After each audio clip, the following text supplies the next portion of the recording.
Hey guys, CryptoDad here again. Thanks for joining me on the Saturday night live stream, live from Michigan, where you can throw out questions and I'll do my best to get them answered. We'll talk about Bitcoin, we'll talk about the news, we'll talk about other cryptos. I'm going to move some crypto around for you guys between different wallets and whatnot so you can learn.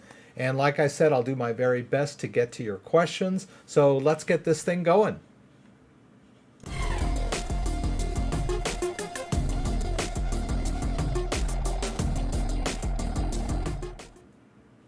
All right, welcome everybody. I'm here again with the rig and my setup. I think I got the lights and the mics and the phone sharing all working. So it's been kind of an exciting couple of days. Bitcoin and the crypto market as a whole are on a upswing. We'll see if this is portents of things to come. So, but I got a lot of news for you guys. Crypto is in the big times now. And so let's go over here and see who's here. Let's see what we got over here. Let me see, is this correct? Yeah, this is good. Yeah. So welcome Beardy Day Crypto. Dan here, of course. Dan and I were chatting just before we got going about the new Keplr interface. So we're going to play around with that. Kenneth, welcome. Ads in network, Solana to 400. We'll see. Charlie Garcia, message retracted. Whatever you got to say, Charlie. I hope you can get it out there for us. Frank P. A reliable crypto accountant lawyer. It's a tough call. I would, I would check to see if there's anybody that you have local. Although my accountant that I have in California does Zoom when we do tax preparation. He's not that heavy into crypto, but I have crypto software that will generate the proper forms for me.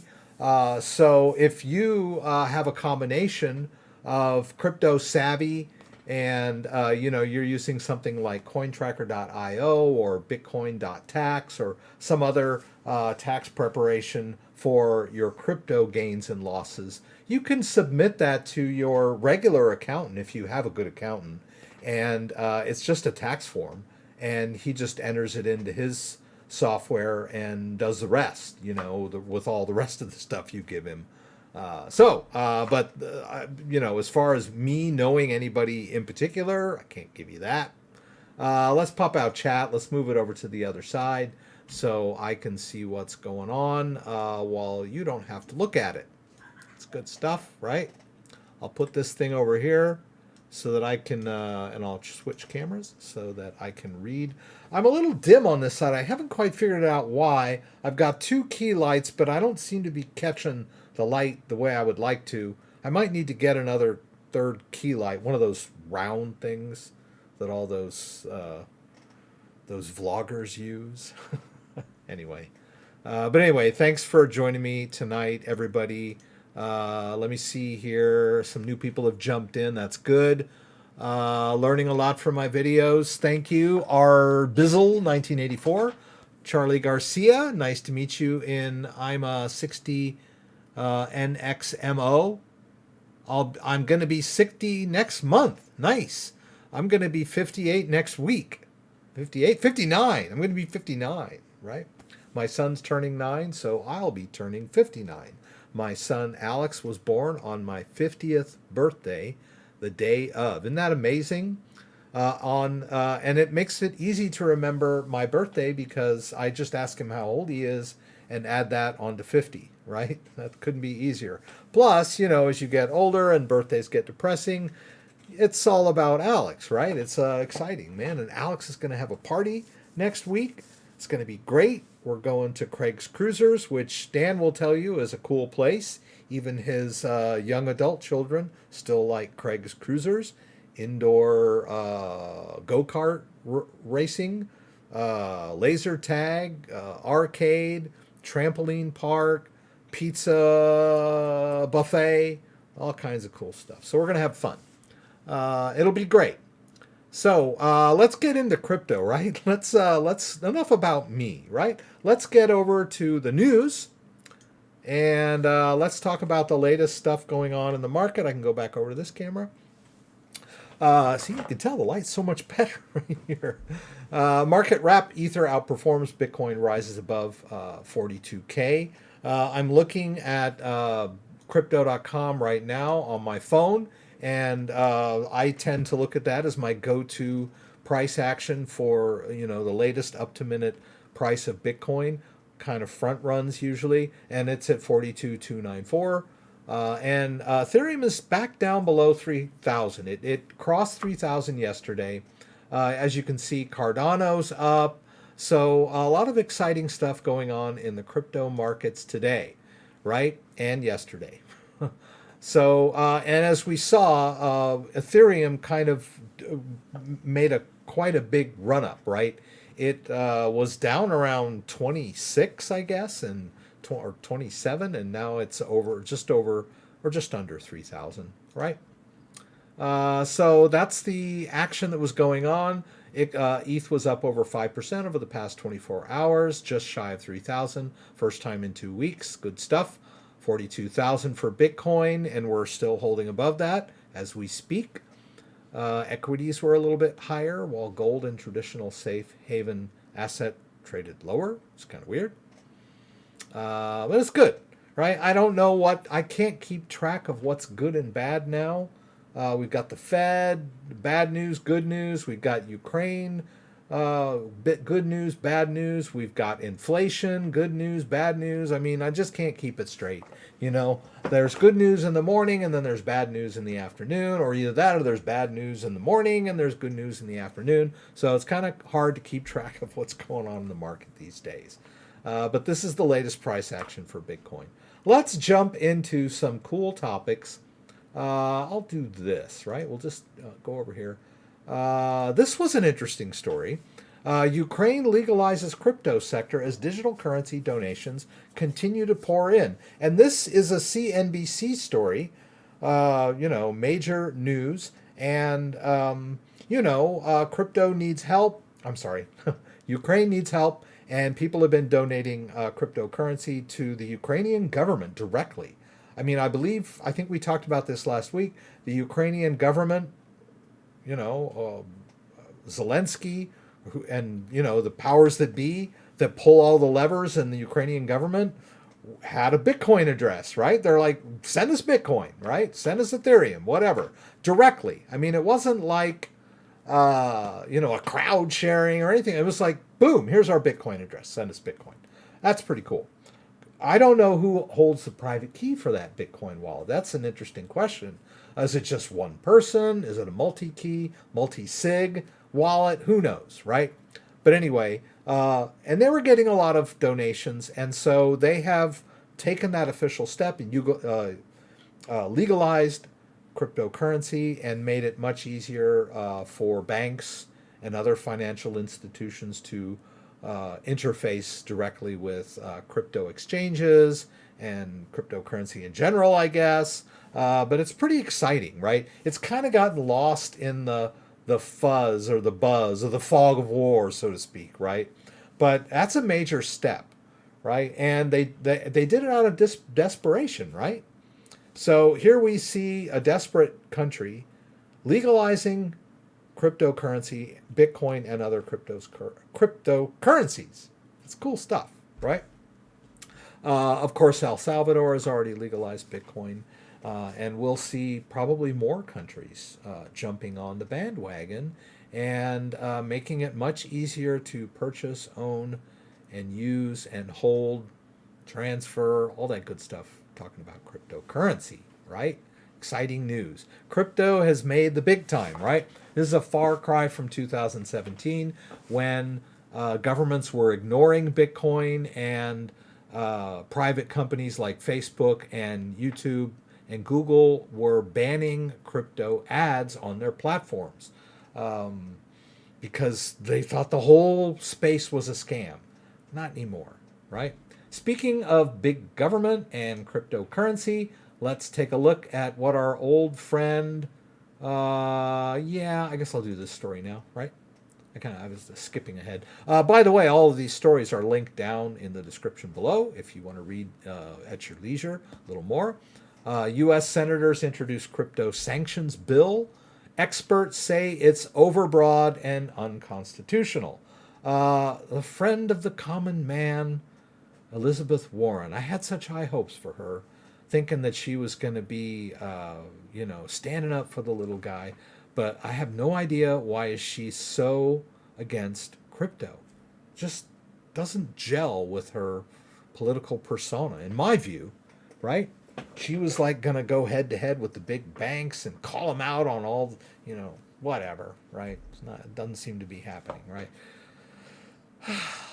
Anyway, nice lady. I probably, wouldn't mind having a sit down with her and talking about economics and Bitcoin and stuff. She's probably pretty smart. I mean, I know she's smart, but maybe she's a pretty nice person to have discussions with. I don't know for sure, but I still just don't understand why she's so against crypto. I probably wouldn't be able to convince her, even if we sat down for a chat.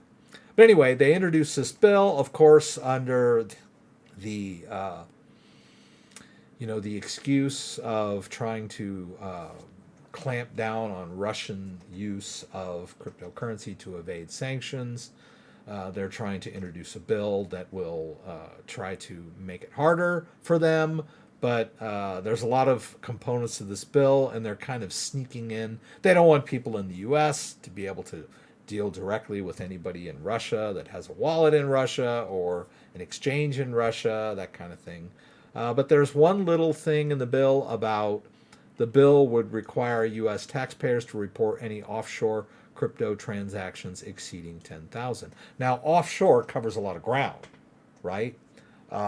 If you're a user of Binance, which you're probably not if you're in the U.S., but if you use KuCoin, which is an offshore cryptocurrency exchange, if this bill were to pass, you would have new requirements. But it's kind of it's one of those desperation things, another fog of war thing. Let's see if we can ram this through the legislator while everybody's scared of the war and whatnot, just like they did last week when they passed the 1.5 trillion spending bill, and they kept going back to it's an emergency, Ukraine needs the money, that kind of thing. So they might try to do that with this. But I don't know. I think there's a pretty broad cryptocurrency caucus in the Senate, not the Senate, but the House of Representatives, and it is bipartisan. So I think this thing is just gone a little too far, right? I'm not sure who was quoted. Jerry Brito, executive director of DC-based think tank Coin Center, explained that the bill would place sweeping restrictions on the cryptocurrency ecosystem under the guise of bolstering sanctions against Russia for its unjustified invasion of Ukraine, right? But then he goes on to say that the bill calls for sanctioning technologists and users merely for the act of publishing open source software or facilitating communication among network participants. We're talking about developers and miners here and people that are running nodes and that sort of thing. This is unnecessary, overbroad, and unconstitutional, right? So maybe they have good intentions, but I think it's just an excuse for them to crack down on crypto, under the hood, right? Nobody will notice, right? It's all about Ukraine and whatever. So let's hope that this legislation doesn't get any further, right? We don't need more restrictions on our cryptocurrency transactions. We need better regulation to make it easier to purchase and buy and trade and hold cryptocurrencies, right? I think that's what the presidential executive order kind of outlined a couple weeks back. All right, let's check one more story here, and I like this story. I've been doing this live stream since 2017, and we've gone through a lot of modes of Bitcoin criticism, right? It's just like that old saying, it's first they ignore you, and then they laugh at you, and then they they fight you and then you win or whatever. For so long, the mainstream argument against Bitcoin was that it was used for illicit activity. I mean, from the get-go, right? That was like, first of all, it's worth nothing, right? This was the great contradiction, right? They go, first of all, it's worth nothing, right? It's based on nothing, it's worth nothing, it's Ponzi schemes, worth nothing, and second, it's used for illicit activity. Well, wait a minute, or they'd say it's not good for anything, right? So first of all, you're telling me it's worth nothing, not good for anything, and then in the same breath, you tell me that it's used for illicit activity. Well, that means it has a use, right? So you're both of your criticisms contradict each other, right? So we've been hearing this for a long time. Bitcoin is used by criminals, money launderers, child traffickers. What's the other? Human trafficking, right? All that terrible stuff is being funded by illicit crypto activity. Shame on crypto, right? Well, the U.S. Treasury just released a report, and in that report, they noted that the use of virtual assets for money laundering remains far below that of fiat and more traditional methods, right? We knew that. We pointed that out. The king of underhanded money launderers and drug traffickers and human traffickers was always cash, right? It was always U.S. dollars and cryptocurrency. And now the Treasury, the Department of Treasury has acknowledged this in their report, right?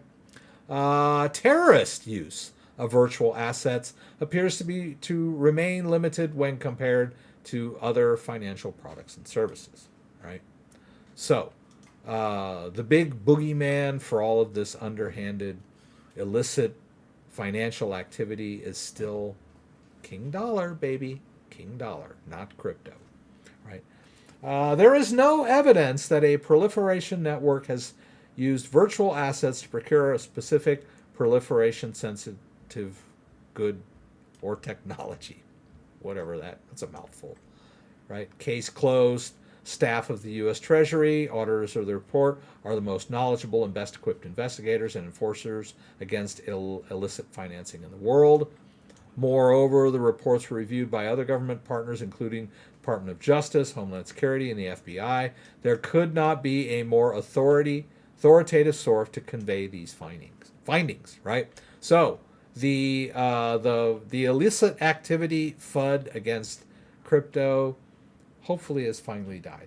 But, you hear people saying this over and over again. It's like some new guy will come out with a new article and say the same old tired stuff that he heard on CNN, right, about crypto. Anyway, that's it for the news. Let's see. I want to try and focus on questions as much as I can tonight. I don't want anybody to feel slighted or ignored. So, and Dan, and I don't see JDO here, but Dan is here. So Dan does a really good job of watching the feed and doing his best to address questions. But I will also do that tonight the best I can, right? Let's see what we got over here. Someone tipped me and I wanted to thank them. If I can find it here. Yes. RJ Bizzle 1984. Thanks for all your super helpful videos, sir. I have a quick question. Owned some crypto for a year, but trying to start earning inside a DEX. Would you recommend to start in and which exchange? That's a kind of a very broad question. I can't give out financial advice. I can we're going to be doing some DEXs tonight. But I guess my main thing for now is try to avoid Ethereum-based DEXs simply because the Ethereum gas fees are so high. So, we're working in Osmosis. We've been working in Osmosis for some of the live stream. We've been working in Binance Smart Chain DEXs. I've shown you guys Terra Luna DEXs for swapping and trading on the Terra platform. I've done some stuff with Avalanche on Trader Joe, which is also another decentralized exchange. But there are a lot of risks in decentralized exchanges. First and foremost is it's all software based, so it could all bug out and crash. It could be exploited. We've got the threat of rug pulls, developer rug pulls, but I tend to stick with the more established DEXs when we talk about them here.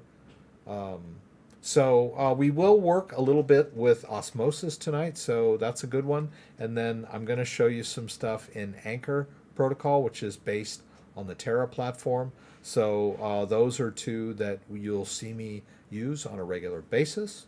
So those might be a good place to start. But don't just transfer your life savings into a DEX. Start small, practice, see, get it in, get it out, right? I get a lot of people, they'll go into a DEX, they'll provide liquidity, and then they can't figure out what they did with it, how to get it out of there, and they freak out.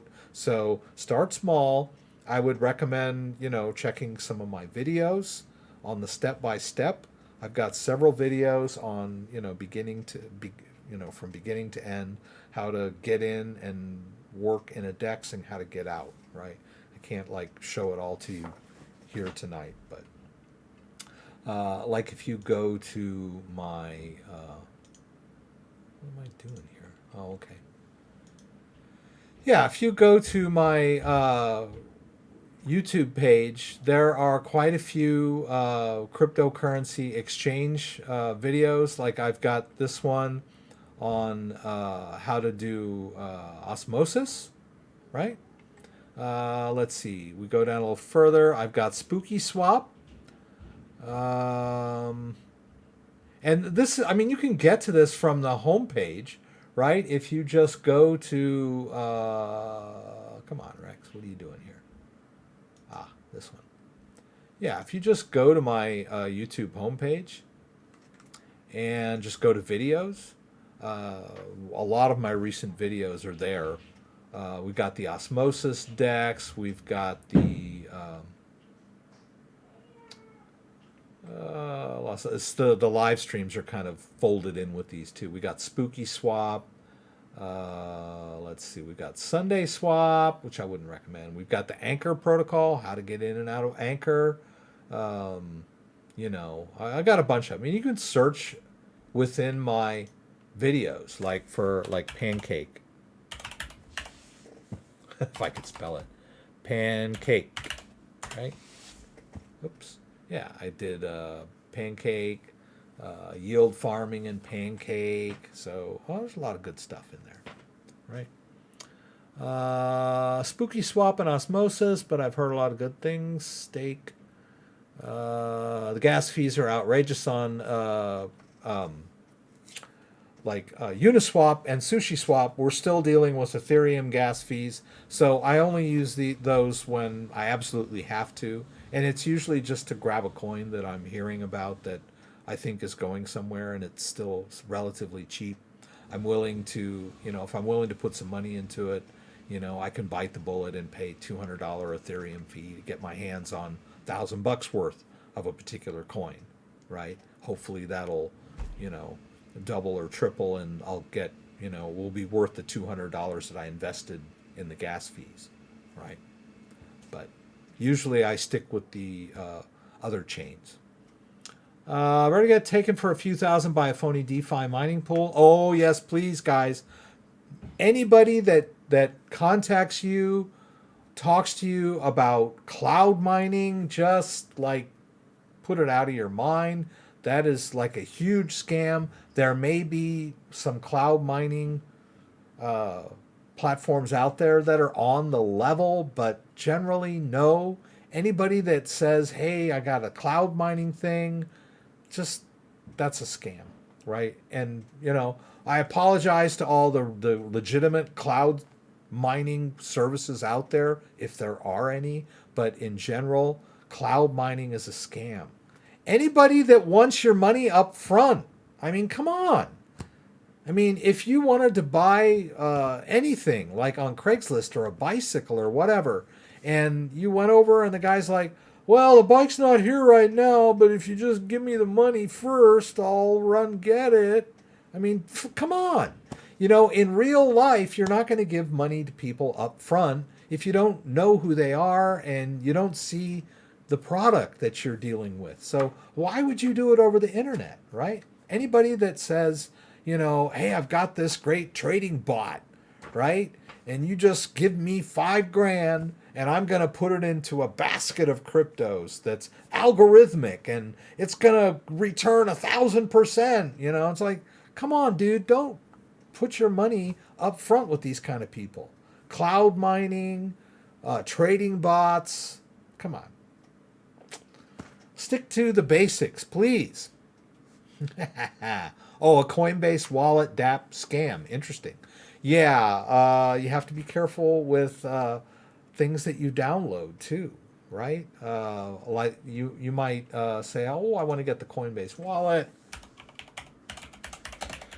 All right, and then you know, there's Coinbase Wallet, which is fine, the Coinbase Wallet, but you may mistype it, right? Or you may get an email that sends you to a link that it's not Coinbase, it's like misspelled, like coin with like, we'll lose the A or something. That's probably something, you know. You got to watch, you look at the address and just make sure you got the right thing. Right. Anytime you log in to something like this, if you downloaded this and installed it, and the first question is enter your 24-word recovery phrase, right? Unless you know for a fact that you're restoring this wallet, you know, any website asking you for a 24-word or 12-word recovery phrase is a scam, right? All right, so let's jump in. I wanted to let's do Keplr first, because Dan was talking about that. Let's just close it real quick and just see what happens when we go there. All right, so if we open Keplr Wallet, which we've installed in our browser, right, and then it supports multiple chains. Of course, Cosmos is the internet of blockchains, right? So Keplr is based on Cosmos, and it can support multiple chains, right?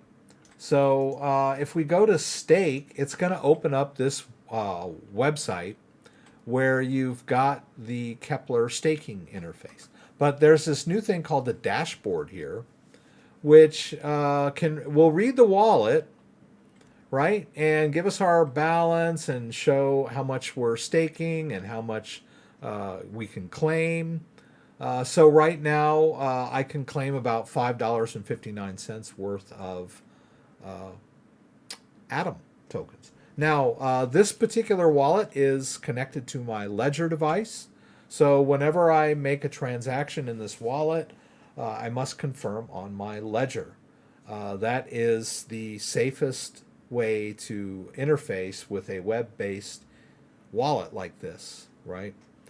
You can do a standalone where you generate a recovery phrase and you know, maybe you know, a file that gets saved on your computer, and you use that to log in with a password whenever you jump into Keplr. But it's much better to use a Ledger device, right? So let me just quickly show you how that would look, right? If I can get this thing to work. Now I was messing around with my that's okay.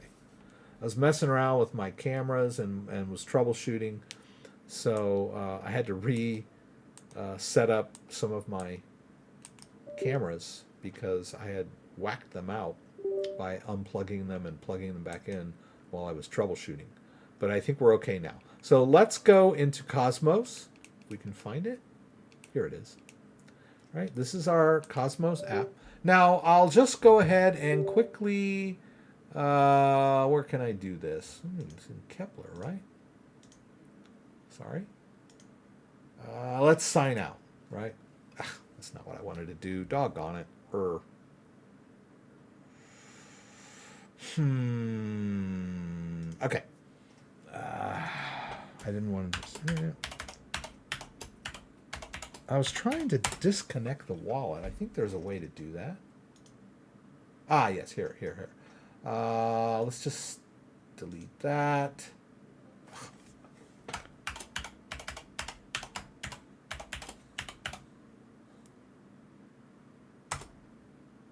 Did I get it? Okay. And let's delete this one.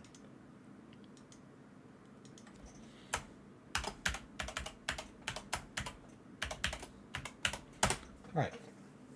So why am I so haphazardly just deleting this wallet? Why would I do that, right? Well, because the wallet, the private key for the wallet is based on this ledger device, right?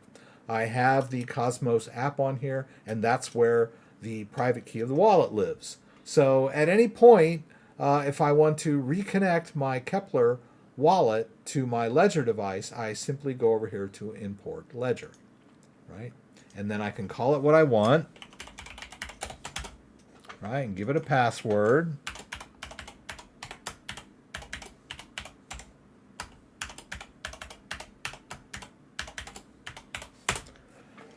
All right, and then it just pulls up. Boom.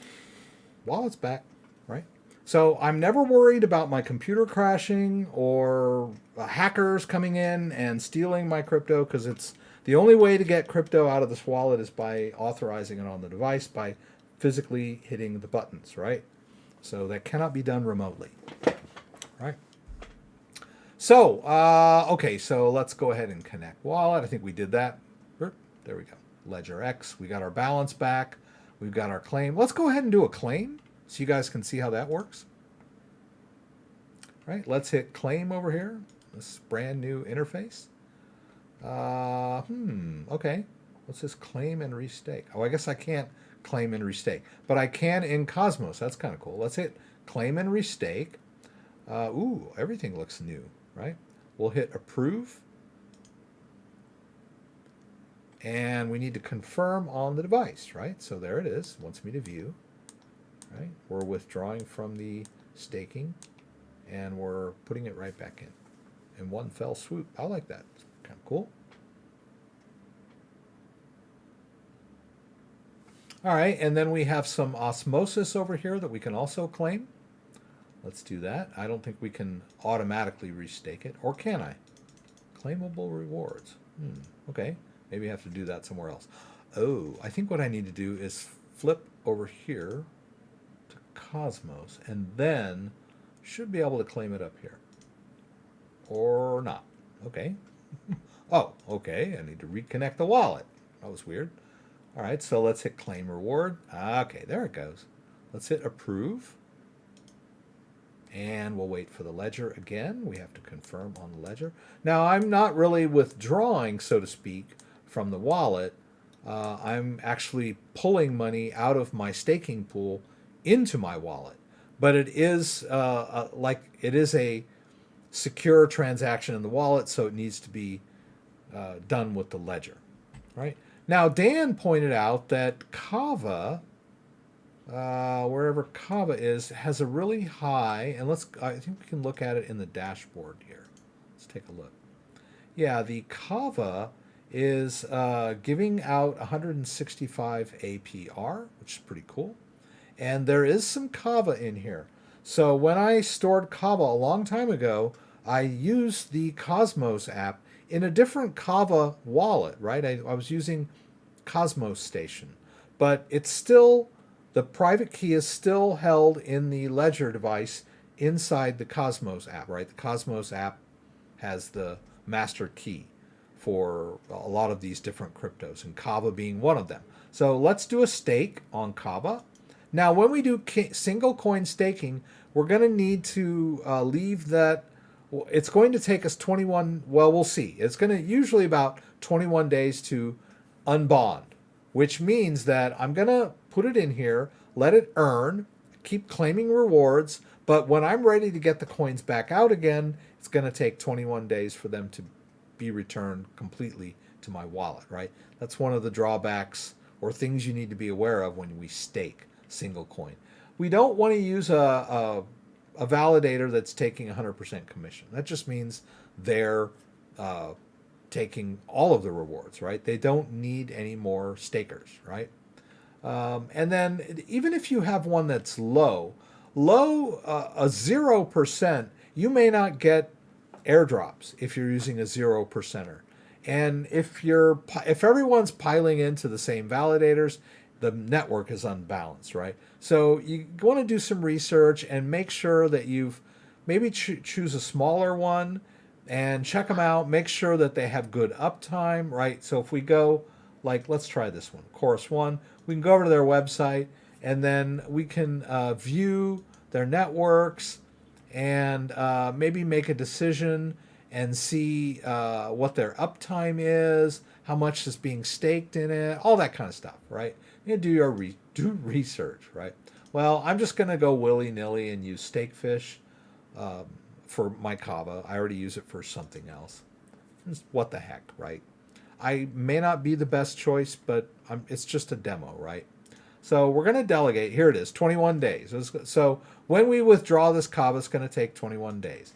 I'm not going to take it all out because this is a Kava-based wallet. I might need some Kava to pay fees when I want to claim my rewards or when I want to unbond, all that stuff. So I'm always, maybe not, but it's better to leave a little bit in the wallet just in case, right?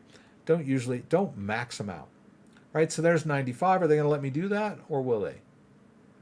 95. What am I doing here? Why is it not letting me do it? Oh, no. Come on, dude. Seriously? My delegation, available balance. I just put in 95. And oh, well. Am I doing something wrong here? Let's hit max and see what happens. No? Maybe it's not enough? What's going on with this? Huh. That's weird. Oh, it still wants me to connect the wallet. That's kind of weird. Let's do that again. We got the Kava wallet connected. Maybe that was it. We'll see.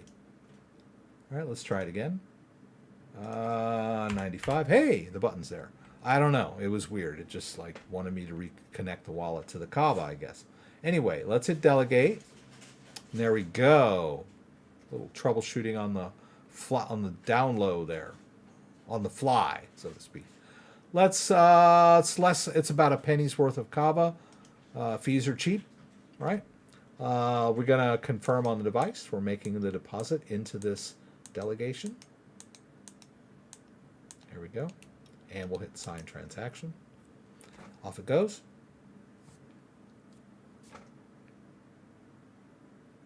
All right, so we got Kava stake now. That's cool. Single coin staking. That Kava has been sitting in there for a long time, like over a year. So I might as well stake it. It's not doing anything, right? I wasn't planning on selling it anytime soon.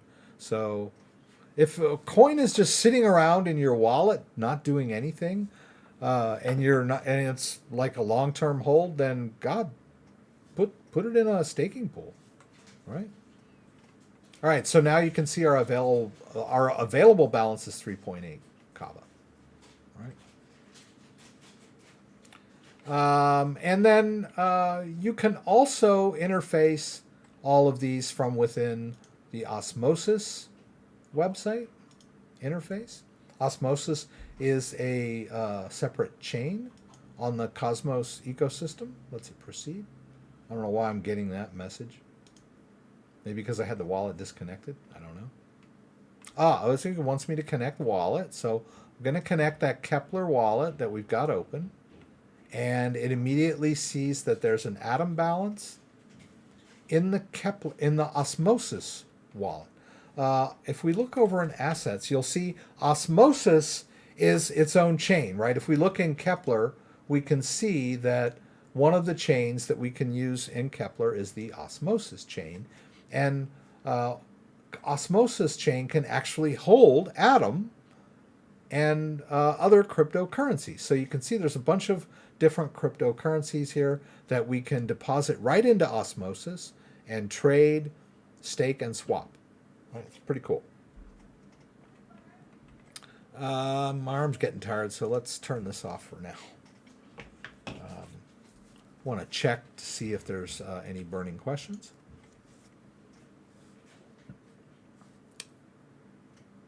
I thought I was using Coinbase Wallet. I was safe, but a fraudulent smart contract gave them unlimited access to my Tether.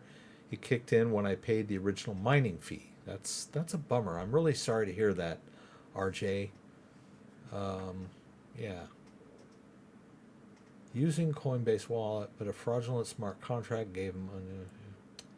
Wow. Okay. Yeah, I've never had that happen to me, and I hear people talking about that fraudulent smart contracts that where you enable unlimited withdrawals of your wallet. That I've never had that happen to me, but God, I sure hope it doesn't. We started early? No, I was here at 6. Actually, I was about 15 seconds late because right at 6, I realized that I hadn't turned on streaming in my OBS Studio, my recording software. That's one of the steps I'm supposed to do before I go. So that takes a couple of minutes to crank up before I was able to click the go live on YouTube. But anyway, yeah, I was here at 6. I sent a memo to Elizabeth Warren's department explaining why she needs to educate herself on crypto. Oh, that's cool, Paul. That's really cool. Interesting. I used to live in California, and back in 2018, when oh my God, who was the guy? The leaker. Oh my God, I can't even remember his name. 2000, was it 2013? Edward Snowden. I think it was 2013, I guess, when the Edward Snowden leaks got released. I actually wrote a letter to Dianne Feinstein, and she replied, or somebody in her office replied. And it was pretty cool. I was kind of like, all of this surveillance is bad, and I, laid out all my points, and she sent me a rebuttal, which was pretty much your cookie cutter MSN talking point rebuttal, right? So I sent back a rebuttal to her rebuttal, and I was kind of like, all of these arguments don't hold any water, and blah blah blah blah. This was about the surveillance, the mass surveillance going on back in the day. And I think that was it. We went back and forth like 2 times or whatever. And then the third time she replied, sorry you feel that way. But it was interesting that you're able to have a conversation with my state senator, or at least someone from her office. It was an articulate response to my concerns. And, and then they, so anyway. But yeah, in the end, basically it ended up that they were kind of like, well, we're sorry you feel that way, but we're not changing our stance. And I'm like, okay, whatever. Yeah, so using dApps inside the real Coinbase wallet is dangerous too. A Coinbase wallet takes no responsibility whatsoever if you're a victim of fraud inside there. I don't really use the Coinbase wallet that much. And now I guess there's a browser extension for Coinbase Wallet that you can use. In Brave, they made a big deal about talking about how, it was Ledger, that you could use your Ledger in conjunction with Coinbase Wallet, and they made a big deal about how Ledger and Coinbase were partnering, but it wasn't Coinbase Exchange, right? It was the Coinbase Wallet, which is, it's just some little product owned by Coinbase, right? It's not the Coinbase Exchange. It's the same company, but the wallet is something different. Yeah, and it's a non-custodial wallet, so you have to be careful. New from Missouri, but lived in Michigan most of my life. New to crypto. I have a Ledger Nano S, but nothing else. I haven't opened any accounts on any wallets or exchanges. I don't know if I'm secure. Well, that's fairly common. I'm going to jump into Ledger Live here because I wanted to kind of go over how to manage Ledger Live, right? You need to know how to do this kind of stuff. We're still holding over 42, looks like. It's good. So when we crank up our Ledger Live, I want to talk about what Ledger Live can and cannot do and what it needs the ledger for and what it doesn't need the ledger device for, right? So first of all, we can log in.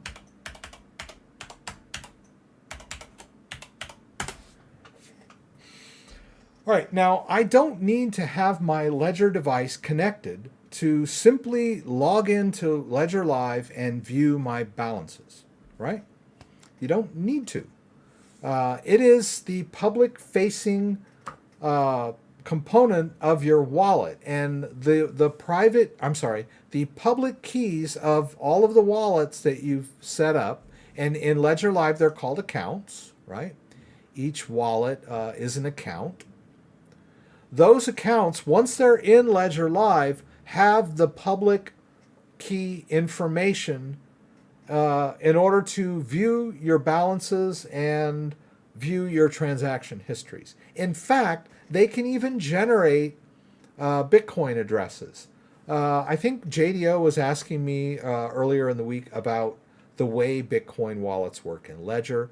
And the way they work is that every time you go and do a receive, it's going to generate a brand new address. Now look, I can say I don't have my device, right? I don't need to have the device connected in order to generate a brand new, fresh Bitcoin address, right? Now, every time you do this in Ledger Live, you're going to get a new address if you've put some Bitcoin in there, right? So if you put some Bitcoin in this wallet, the next time you do a receive, it's going to generate a new address, right? This is a feature of Bitcoin, and Ledger implements it, right? Because JDO want to know, is this Bitcoin or is this Ledger? This is a feature of one of the Bitcoin improvement protocols. They call them BIPs. Right? I'm not sure exactly which one this is, but it is it allows a public Bitcoin key to generate multiple receiving addresses, right? So you can do this without having the Ledger device attached, right? You can copy this address into your clipboard and go drop crypto into this wallet any time of day without the Ledger attached. So you can open Ledger Live, you can view your balances, you can view your transaction histories, and you can actually deposit crypto into your wallets without having the device attached, right? That's pretty cool, right? Now there are certain things that you need in Ledger Live that operations that definitely need the device attached. The first and foremost is withdrawals, right? That's what makes the Ledger device so secure, is that in order to withdraw from any of these wallets, I must have the device attached and the proper app open and on the device. When I'm talking about the app, I mean these little apps, right? Right. So if I'm gonna move Bitcoin, I need to be in the Bitcoin app, right? If I'm gonna move Litecoin, I need to be in the Litecoin app, right? So we have to have the proper app open, right? Now, one of the things that confuses people about Ledger Live is that sometimes when they try to make a withdrawal, they get, oops, something went wrong. Now, I had a nice gentleman that wrote me a very detailed email, and he said, I've had this Ledger for a really long time, and I only have one seed phrase. I only have one 24 word recovery phrase. I did a restore, or I tried to move some Bitcoin, right? Tried to move some Bitcoin, and when he sent his Bitcoin out, it said, oops, something went wrong. And basically that means he had the wrong device attached, right? Now, it could be the same exact device that he used originally, but if you reset the device and restore as new and generate a new recovery phrase, as far as Ledger Live is concerned, it's a different device because Ledger Live looks at the master private key that's on the device. So if I restore to a completely different Ledger device, open a new box and do a restore and connect to Ledger Live, Ledger Live will think it's the exact same device that I'm using now, right? I can restore a different device with the same backup phrase, and then Ledger thinks it's the same device. So it's called a mirror backup, right? But this gentleman was not able to withdraw any of his Bitcoin. And he had tried several times, and he was at his wit's end. And I wrote him a long letter, and I said, there's a lot of things we could try. You know, you might try a different USB port. You might try installing Ledger Live on a different computer. Now, you told me you only had one recovery phrase, but sometimes people do the reset by accident, and then they get a new recovery phrase. Are you absolutely 100% sure that you don't have an old recovery phrase laying around? And then finally, you know, after a few days, he came back and he said, you know what? I did have an old recovery phrase laying around that had been there for years, and I didn't think anything of it until you mentioned it.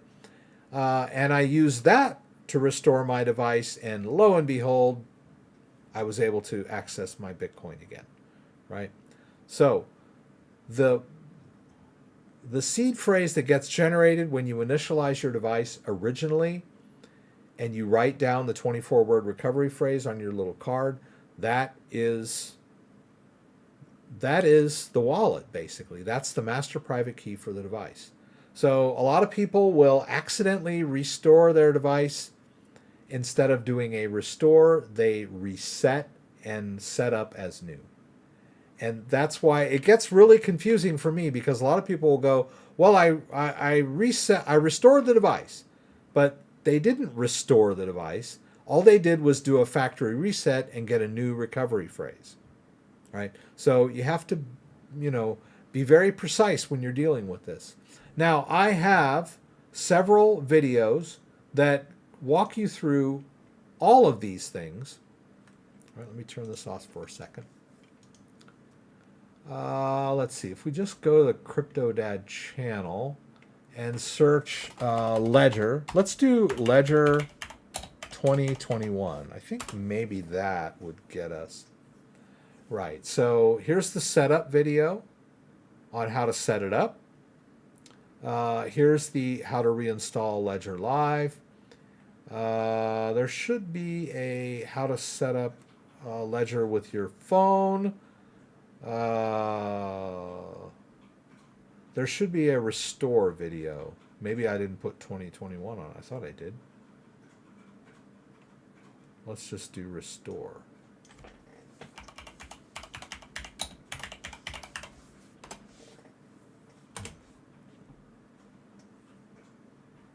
Okay, here it is. Yeah. No. Come on, where is this thing? Okay, here. How to restore a Ledger Nano X hardware wallet from your 24-word backup phrase, latest version 2021. I think a lot of people just get confused when they break out that brand new device and they want to restore it. Instead of doing a restore, they set it up as new. I know it's confusing, right? So always make sure when you're restoring your device that you get out that original recovery phrase. Don't let Ledger tell you need a new one, because that's doing a setup as new. All right, so back to Ledger Live. We've got Ledger Live open. What should we do, right? Well, the first thing to do is double check to make sure we're running the latest version. If you're not running the latest version, it'll show you in the portfolio. You'll see a blue bar or purple bar now that tells you there's a new version available, and then you should go ahead and update it. Now, some people are so far behind when they do this that when they click that install button, it just sits there and spins. So what they need to do is run over to the Ledger website.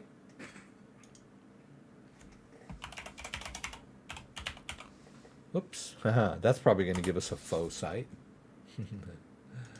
That's just, ooh, yeah, see? That was like you misspell Ledger and they take you to some crappy site that tries to steal your crypto, but my malware caught it.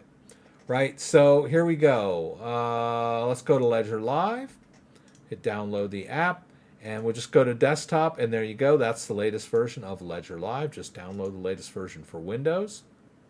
Right, drop it in your downloads folder, wherever that may be. And after you've done that, you'll want to quit Ledger Live, right? The currently running version of Ledger Live. Just quit it and run that installer.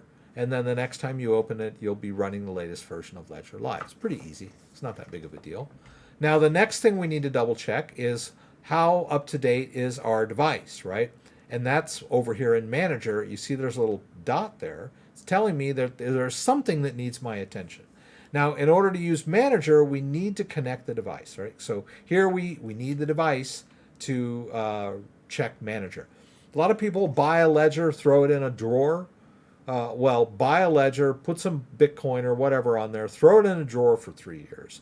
And then when the time comes, open up that drawer, pull out the device, and it's not up to date anymore. And it's so far behind with firmware updates that they can't even run the firmware updates. And they have to buy a brand new device and do a restore. And some people don't know where their recovery phrase is, so they're really screwed. So write down your recovery phrase, put it in a safe place, and put whatever crypto you want in your device, but don't just throw it in a drawer for 3 years, right? Take it out once or twice a year, every 6 months, and just go to Manager and make sure it's all up to date, right? So we'll click Manager, right? And then it'll ask us to allow Ledger Manager on the device. And don't be worried that you're not secure, right? You just do it, right? If you're worried about security, let's go into Ledger Live, set up a Bitcoin account, put $50 worth of Bitcoin in there, make sure it gets there, and then maybe move it back to the exchange and sell it, right? Just take baby steps, right? You don't have to install Ledger Live, set up a Bitcoin wallet, and move all of your crypto in there. Your life savings, right? Something you're not sure about, something you don't feel secure about. Start small. But I assure you, the Ledger device, when used properly, is very secure, right? So what does it want? Well, it's up to date. You can't see that. Let me turn this off.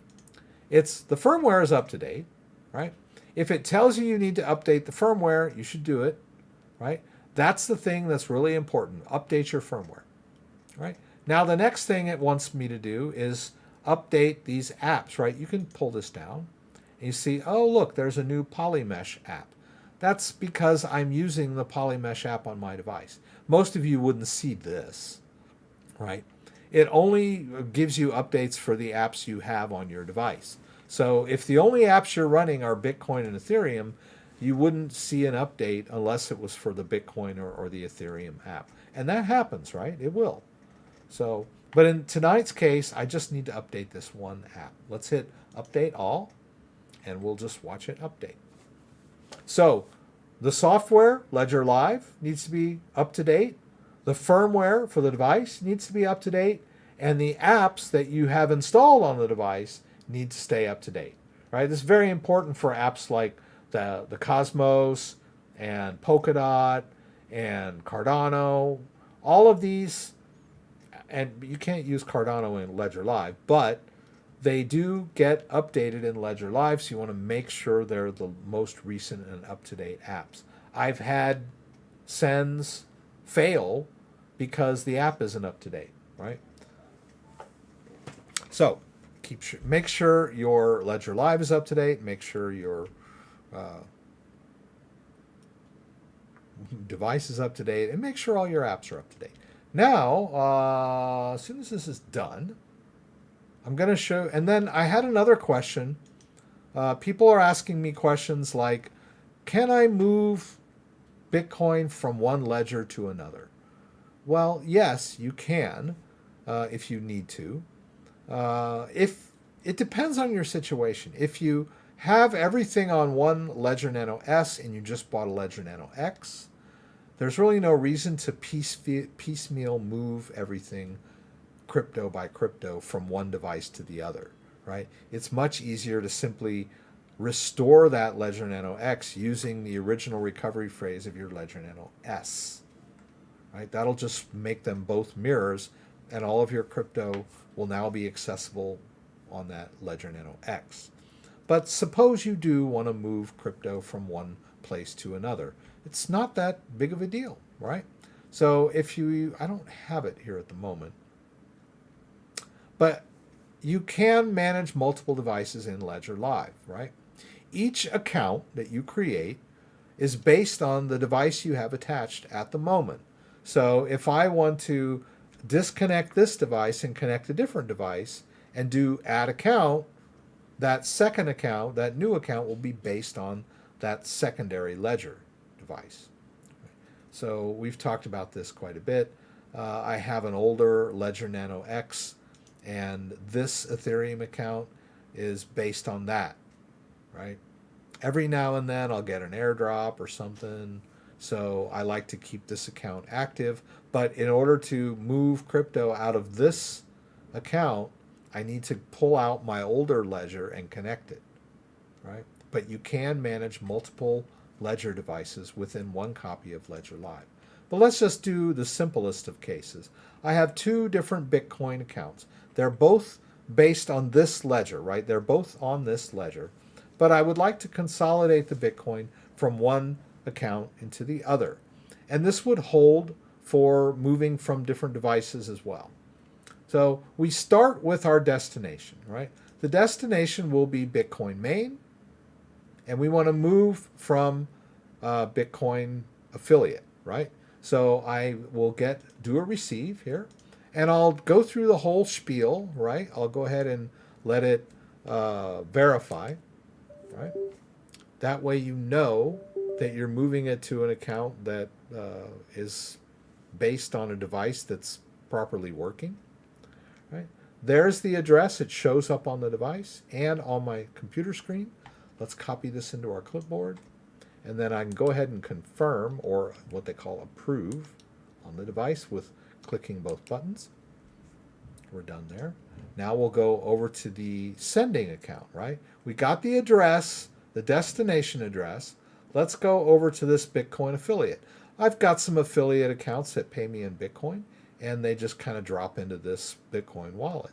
Had this wallet for a long time. But I would like to consolidate my Bitcoin into the Bitcoin main wallet.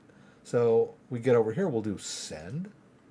We'll paste in the address of that other Bitcoin wallet / account in Ledger Live. We'll hit continue, do send max, hit continue again, and then I need to authorize the outgoing transaction on my device.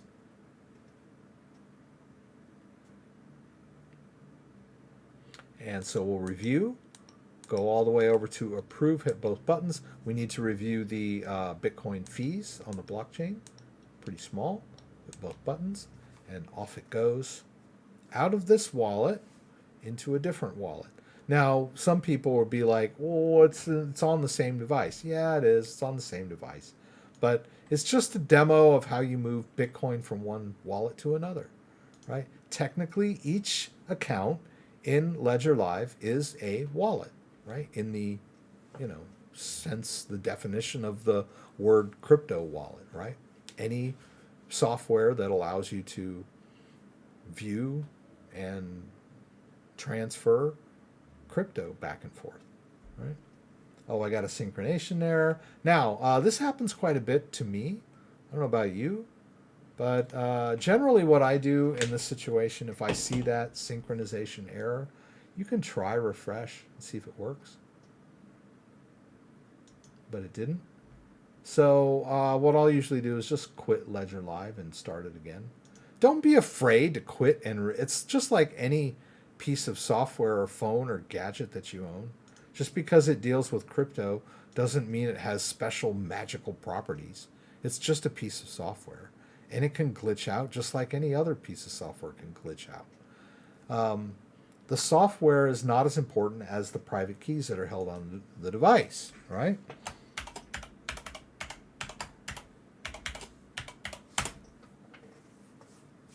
All right, there it goes. Let's let it go ahead and sync up.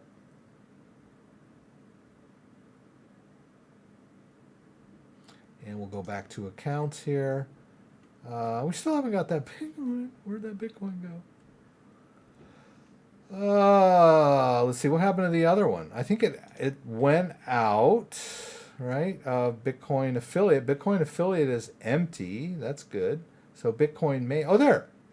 It's there. There's always that gut-wrenching moment where you're like, where's my Bitcoin? Well, there it is, right? Safe and sound, consolidated in the Bitcoin main wallet, right? So we can move crypto back and forth. It has to be this. I can't move Bitcoin into a Digibyte wallet or, Ethereum into a Polygon wallet, right? But Bitcoin, you can maintain multiple accounts in Ledger Live based on the same device, right? So I've got Ethereum hidden and Ethereum main are all on this one device, right? And Ethereum Ledger S is an Ethereum account that's associated with an older Ledger device. Maybe I'll do that move for you guys. I hate to do it with Ethereum. Let's get down here and see what's going on. Dan is probably working overtime. Shouldn't Ledger Live tell your firmware is out of date without hooking it up? I think it needs to see the device to know. I could be wrong about that, buddy, but that's a great question.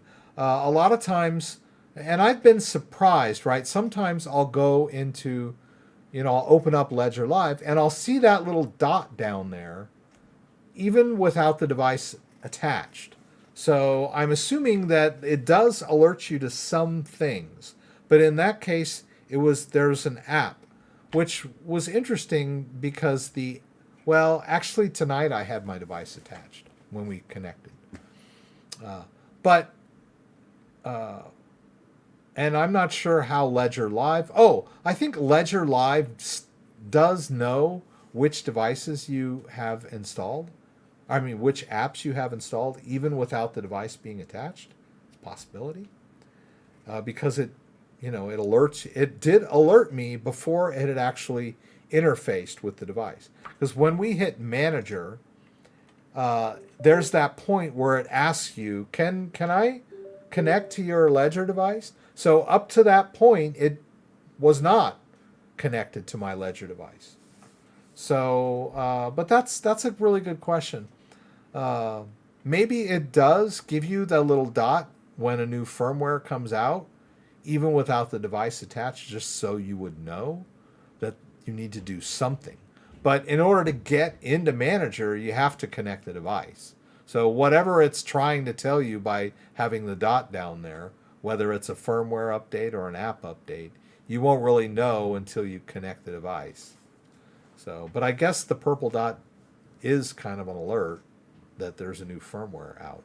But it would make more sense, and that's really good, buddy. It would make more sense that when you log into Portfolio, even without the device attached, that you should get like an alert at the top that says, we just released firmware version 2.2.3. You should update. I don't know that it does that as explicitly as it should, right? It should. Yes, but something is wrong. I've had a delegation syncing for 2 weeks. Dave Flowers. Okay. So Evelyn is asking, do I need Coinbase to use my ledger? And the answer is no.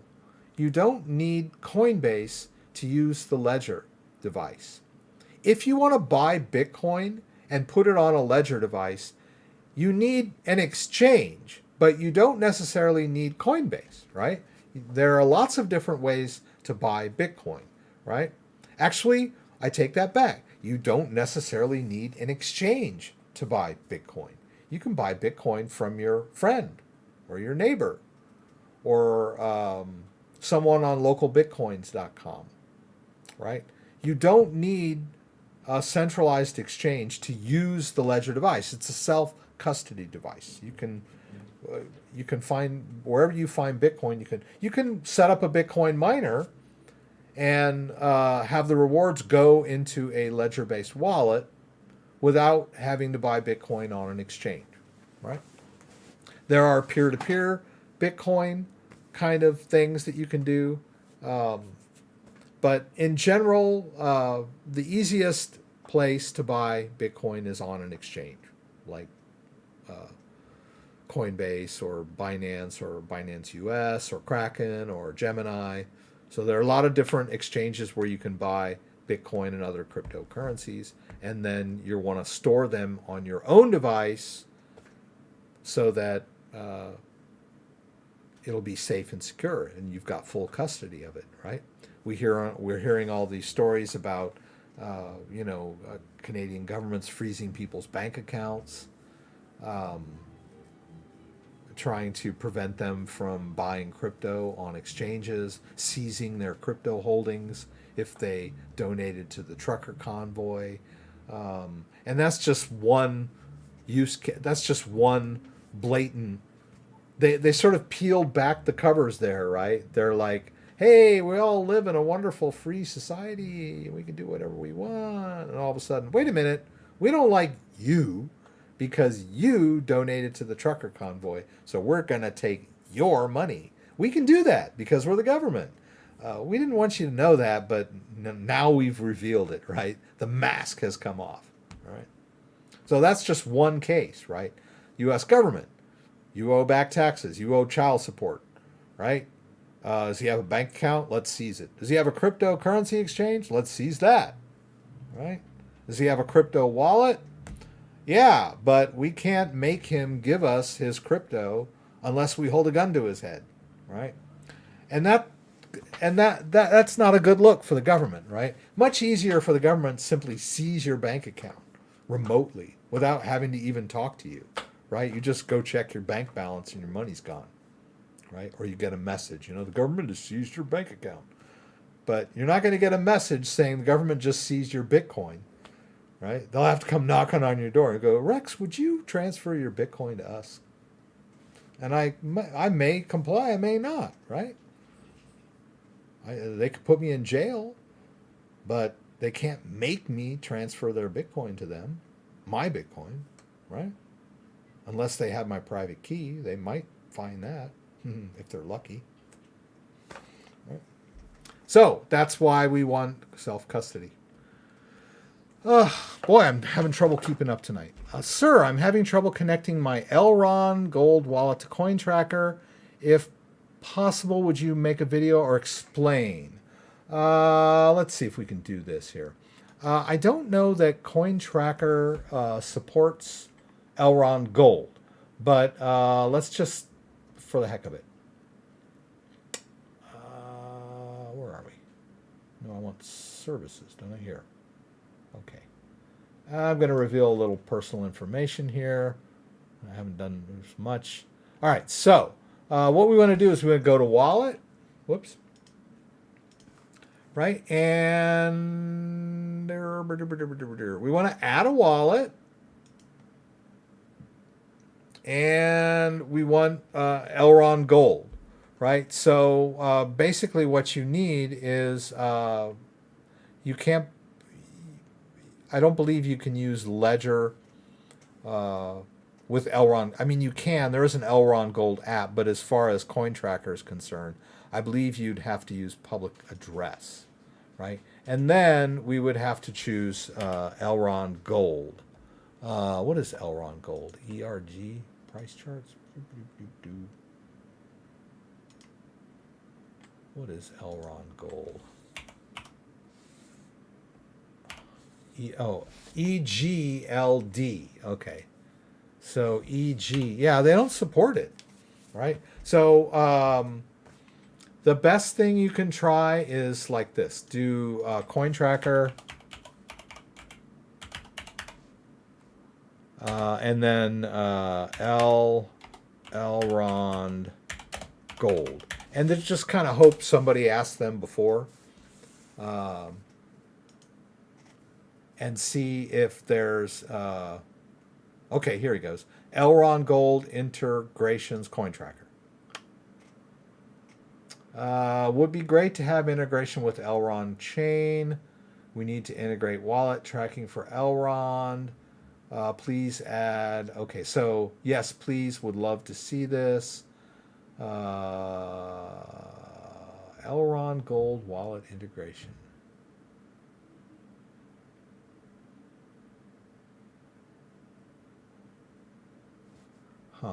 I'm not sure. Usually there'll be like a little sometimes what you'll stumble on is their tech support. Let's try this. Oh, is that Coin Tracker? CoinTracker.io. Oh wait, that's just the price. Okay. Community, Elrond blockchain, Meyer wallet. I'm not sure, to be honest with you.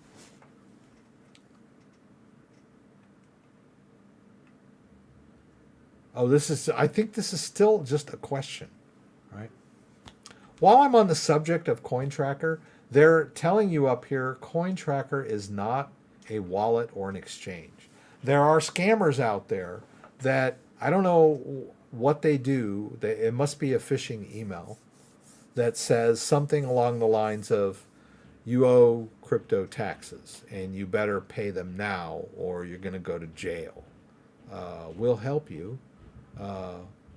We're CoinTracker. We'll help you figure out all of your crypto. So send us all of your crypto to this address, which is CoinTracker, and we'll do your taxes for you. Well, these people are not CoinTracker. They're scammers.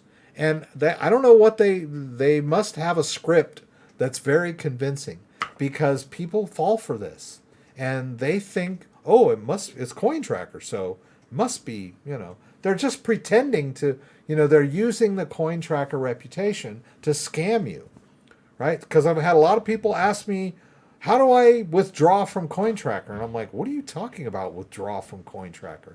CoinTracker is not a wallet. It tracks wallets, but it's not a wallet.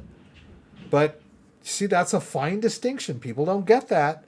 And then these scammers will pretend to be from CoinTracker and scare people into thinking they're going to get arrested for not doing their crypto taxes.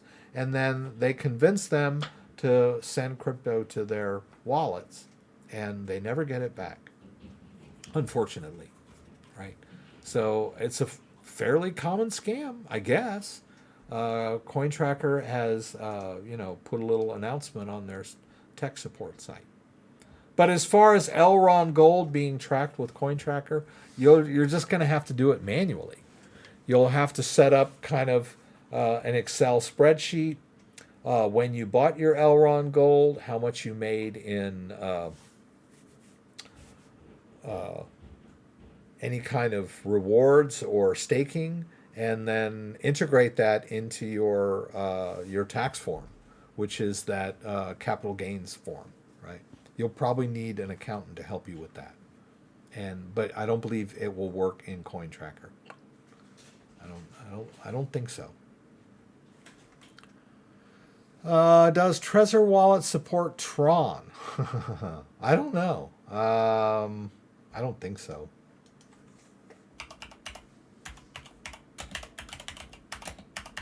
Actually, I think that there's, okay.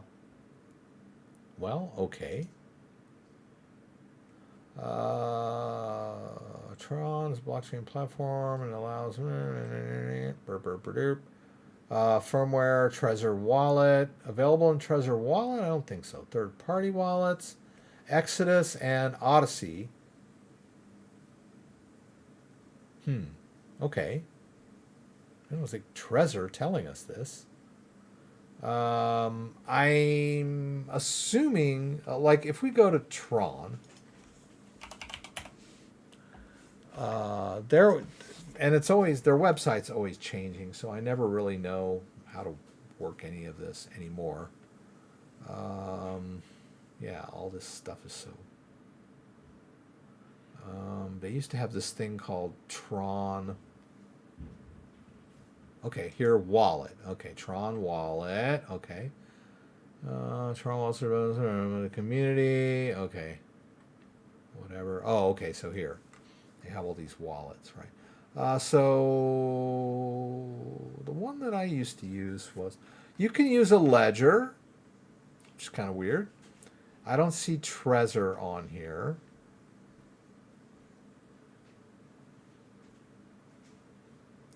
Tron Link is a extension. But like here, if you have instructions, they're going to tell you you do it in Ledger. Oh, actually, Ledger Live supports Tron. But I don't think that Trezor supports Tron. You can go to their what is this thing called? Trezor Suite. Actually, you can't use Trezor Suite unless you actually connect your device. And let's just go ahead and do it, just for the heck of it. Got our Trezor. Oh, they want me to update the software, right? Same thing we would do with a Ledger, right? Make sure the software is up to date. Go ahead and restart. Oh, I'm going to want to install this. Okay.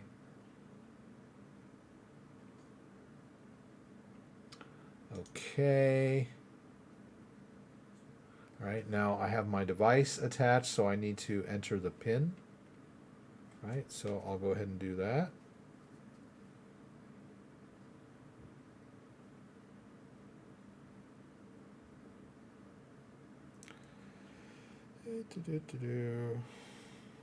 I have to be very careful when I do this because I have fat fingers. Okay. All right, there's a little thing it wants me to do. Right, I need to like enable labeling because I renamed the wallet, so I'll just do that. I don't have this thing configured properly. Should be more of a square. All right, so there's the wallet, but I don't believe that they have, like if you try to add, yeah, so they don't have coins. They don't have Tron, right? Litecoin, Ethereum Classic, XRP, Bitcoin Cash, Bitcoin Gold, kind of weird, Bitcoin Gold, Dash, Digibyte, Zcash, Vertcoin, Namecoin, Dogecoin, and Cardano. They support Cardano. Go figure.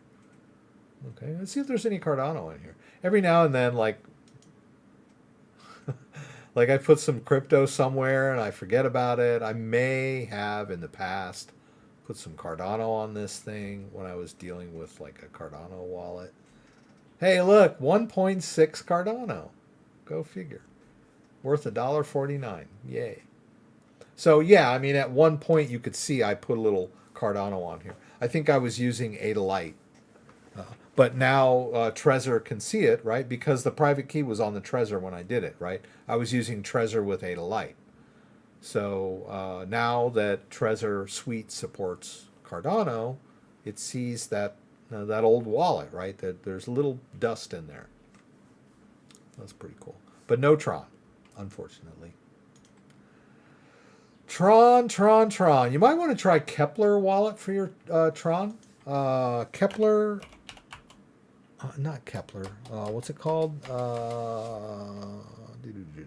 It's called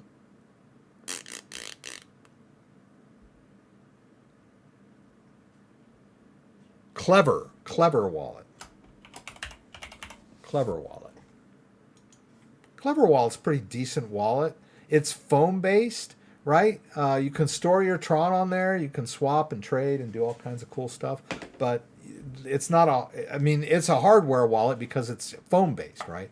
The private key is held on your phone. Let's take a look at it. It's not a bad wallet, actually. Clever. Right? I put some Tron in there a really long time ago. Oh wait, I don't want you to see my pin like you really care. Okay, all right. It's kind of an interesting wallet because it supports Bitcoin. You can put Bitcoin in here. You can put Ethereum in here.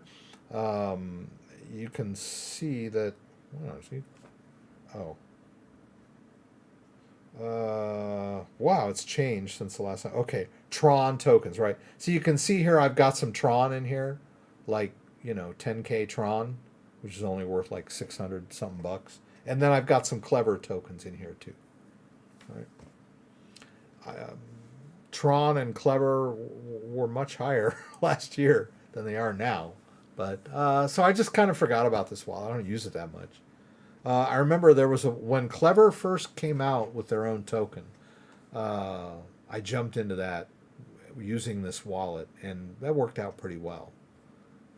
They were like pre-selling Keplr, and you could like buy Keplr with Tron before the coin in this wallet. Whatever. But yeah, I haven't really played around with this wallet much, and it is a little bit funky. You know, it's obviously, you know, foreign programmers. You can always tell when it's like foreign programmers, people that don't speak English as their first language. I don't mean to be facetious, but the interface is just like one of the things about this wallet that freaks me out is that why is the back arrow not in the top left corner of the phone, right? Why isn't it up here? It's over here. Who puts the back arrow on the right side of an app, right? I'm like, have a little, like, what's the word for it? There's a word for it. It's, oh God, I can't think of the word for it. It's what the normal person would expect, right? Right. So the interface on this wallet's kind of weird, right? But hey, whatever. It holds Tron on a phone, so it's as safe as your phone. Keep your phone backed up.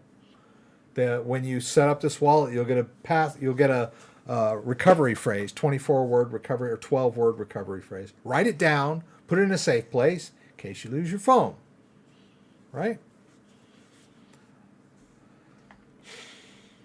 You can restore a phone-based wallet with a recovery phrase just as easily as you can restore a ledger device with a phone. All right, let's see. Oh boy, we got some sex spammers here. Thank you, Dan. Oh, JDO's here. Hey, JDO, it's good to have you. Yay. We talked a little bit about what you were asking me about how Ledger Live can actually generate new receiving addresses on its own without the ledger being attached. It's because it has the public, I don't know how it stores the public key of your wallet, but it has access to it without the device, right? The device has the private key. But when you add the account remembers the public key or has access to it. So like when I do, I don't have the ledger device attached at the moment, but I could just, and we generated an address in Bitcoin Main earlier and consolidated. Now, if we do another receive and just continue and say, I don't have my device, that's a brand new Bitcoin address, right? Ledger Live did that.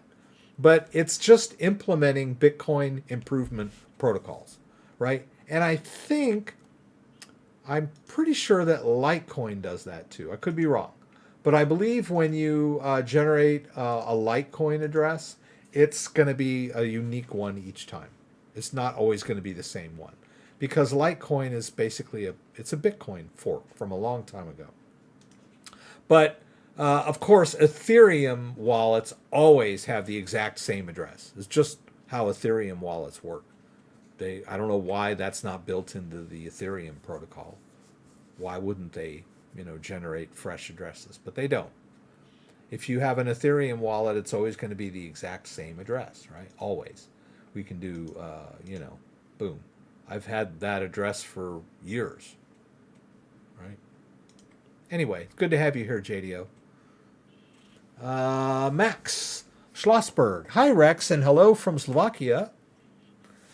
Thanks for all your videos. All are very useful. I have one question regarding Ledger Nano devices. Is there any possibility to move one coin from Ledger Nano S to Ledger Nano X without any issues when we would like to have it consolidated in one Ledger Nano X device with higher capacity? Well, I mentioned this earlier. If you ran out and bought a Ledger Nano X because you wanted more capacity, there's no reason to do these piecemeal, right? The best thing to do is restore your Ledger Nano X from the 24-word recovery phrase of your previous Ledger Nano S. That way, you're not really transferring all the wallets. You're just transferring the master private key onto a new device by doing the restore. That's the easiest, simplest, cleanest way to basically move the wallets from one device into another. But you're not really moving, you're just copying, right? Your Ledger Nano S will still function just like it always did. All the same accounts that you used in Ledger Live will now work with the Ledger Nano X once you do that restore, right? But we were going to just go ahead and I'm going to demo that just for the heck of it, if I can find the right cable. Oh my God. I don't know. Well, I don't know. I think I got it. Okay, I got a cable. I'm going to take my Ledger Nano S and I'm going to transfer some Ethereum because I don't have any Bitcoin in it. But I do have some Ethereum that we can transfer from this device over to my newer Ledger Nano X. And the reason why I'm going to do that is because I've already restored the Ledger Nano X, right? I don't want to take this recovery phrase and restore that to my Ledger Nano X because the Ledger Nano X is on a different configuration, right? So in this case, I do want to do a piecemeal move from one device to the other. Let's go ahead and do that, right? So the first thing we'll do is we'll get the address of our destination wallet. We don't need to have the device connected to do that, right? So I'm just going to disconnect the Trezor, and I'm going to go ahead and connect this Ledger Nano S to my computer. Okay. I guess I'm just going to unplug. I'll unplug that. I don't need that for the moment. All right, so I've connected my Ledger Nano S because that is the wallet that we're going to be sending out of, right? So let's go ahead and enter the PIN.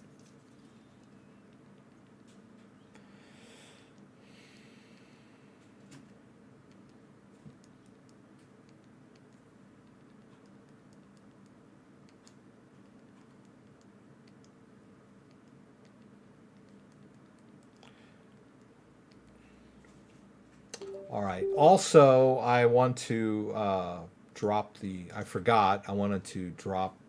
I'm going to go ahead and drop. And it regenerated. I'm going to drop the link to this.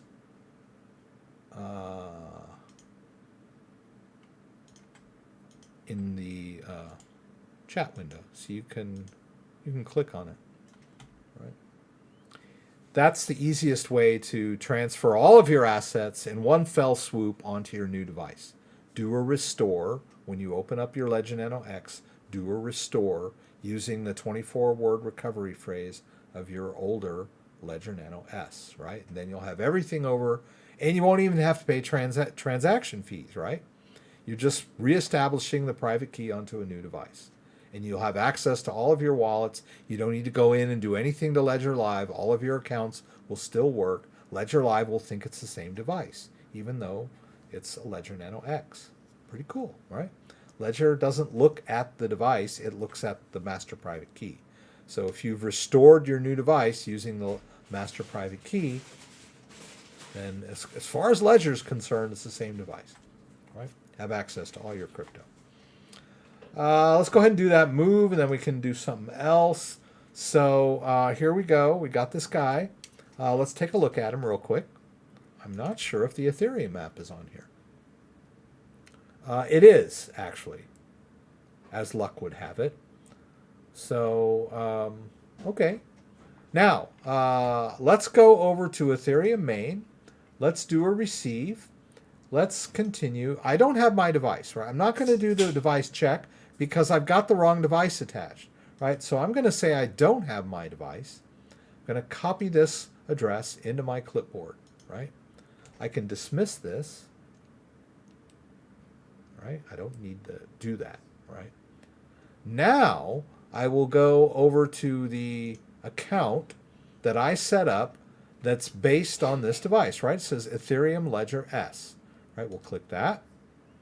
And what do we, oh, we got some live peer in here. Let's send that. I'm kind of wondering about this. It was there for, I think it was an airdrop a long time ago, or maybe I bought some. I don't know. But it's an ERC20 token. So let's go ahead and transfer it over to the other wallet, right? we'll do a send. And the address, what's the address? The address that I copied into my clipboard of my Ethereum main wallet, right? Let's hit continue. I'll go ahead and send it all because I've got some Ethereum. $4 in Ethereum fees, I can live with that. We'll hit continue.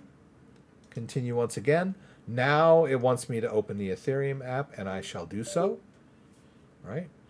I need to authorize this transaction because this is the device that is connected to that account, right? The security of that account is based on this device, right? It's too small to show me the whole address in one screen. So, and then we'll hit accept and send. Off it goes. Right, so we spent a little bit of Ethereum to do that. I'll do anything for you guys. And now we're done, right? Now that I've done that, we could view details. And then we can even view it on the Explorer. And it's still pending. But while it's pending, I can disconnect the device. Done with the device. An outgoing transaction only needs to be authorized. Once it's authorized, it's out there on the blockchain waiting. So even while it's pending, I don't need to have the device attached anymore. Who knows? This might take forever. Who knows? I did a medium, so it should come through fairly reasonable amount of time.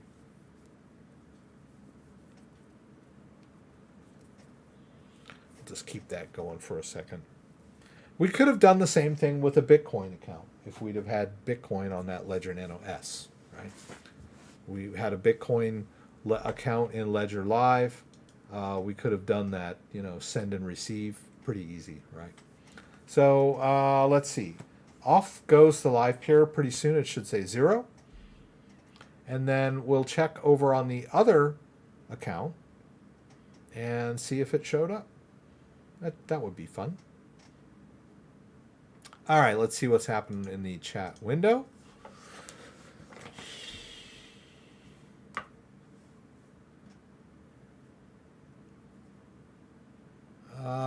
Let's see, the King Beats. I watched your video on how to recover, but I don't get the option to add a new phone on Google website through my laptop. I got a new phone, and my Google Authenticator app with all my codes are on my old phone, but they erased my info before I could transfer the Google Auth over to my new one. All right, well, you're out of luck, right? Once the old phone is wiped, there is no way to export the accounts onto the new phone, right? The only thing that you can do is now you have a brand new phone with an empty Google Authenticator. So the only thing you can do is try to, you'll have to contact each account. I don't know how many codes you had on your phone. And some of these are impossible. But let's just do Coinbase, for example, right?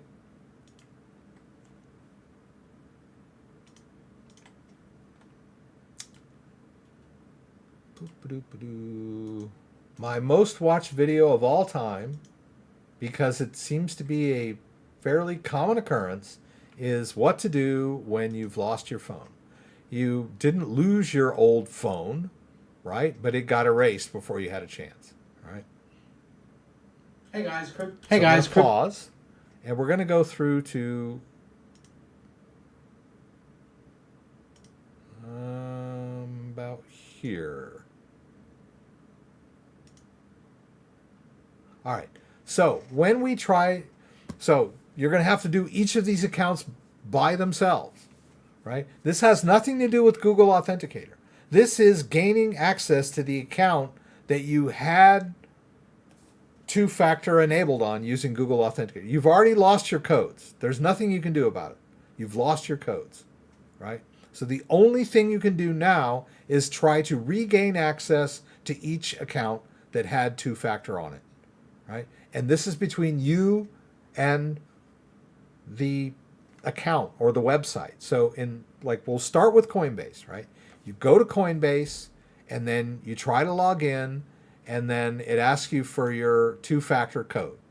You don't have it. So you have to click this link that says unable to submit one-time code, right? You go through all that, and then you get to the account recovery stage where it says, okay, now we want you to prove you are who you say you are, and you're going to need to upload your ID, right? You got to jump through all these hoops using your webcam or the scan of your driver's license. You upload the front and back of your driver's license, and then you upload a selfie, and then they say, okay, great, thank you for doing all of that. We'll get back in touch with you. And then maybe a few days later, they'll send you an email that says your account recovery is being processed, right? And then maybe in several business days later, they'll say, okay, you've been verified and we've removed the two-factor from your account. And now you can log into Coinbase with your username and password, and they won't ask you for your Google code. And that's what you do. You have to do that with every single account. Unless you backed up your Google codes.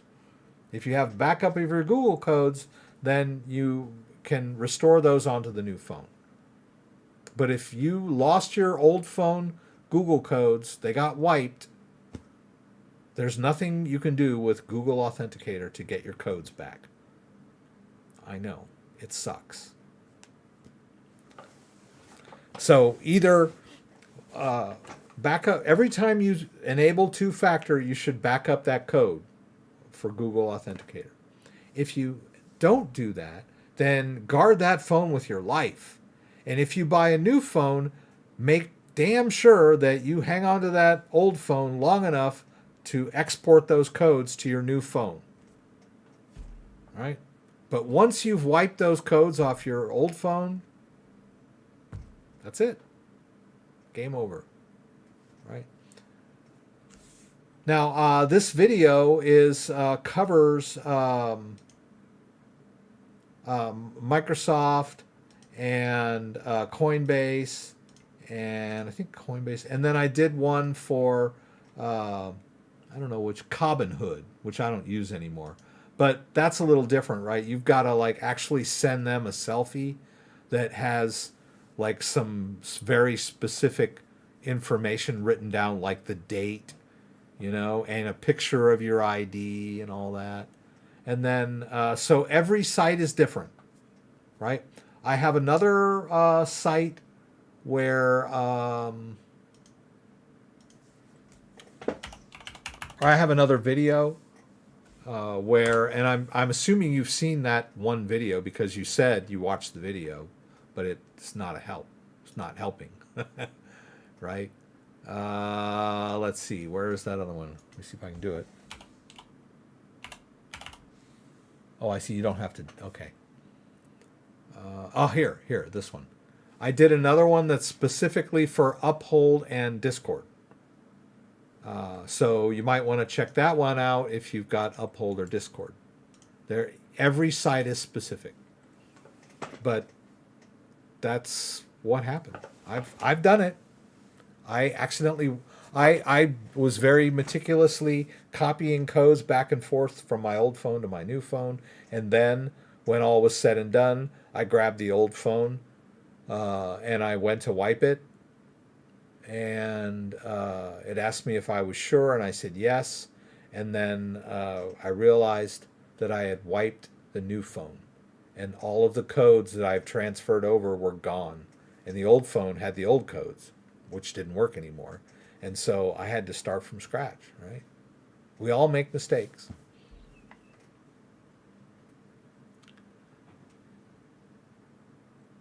Yeah.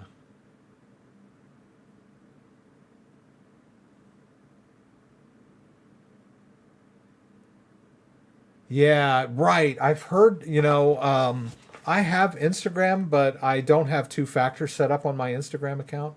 And I dropped Facebook back in 2017 when they had all that, like they were selling our public information. I was like done with Facebook. But I know that Instagram is owned by Facebook or Meta now. But I've heard that it's not very easy to recover like an Instagram account. And I've had people tell me that they can't recover their Discord account because for some reason they didn't have it set up on their phone number somehow, so they weren't able to receive a text to get the reset done. Because Discord's not bad. When you lose your two-factor, they'll send you a text, and then using that you can turn off 2FA.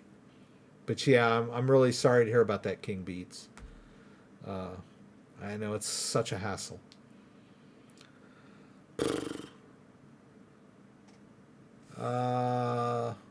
Okay, I wanted to briefly touch on Anchor.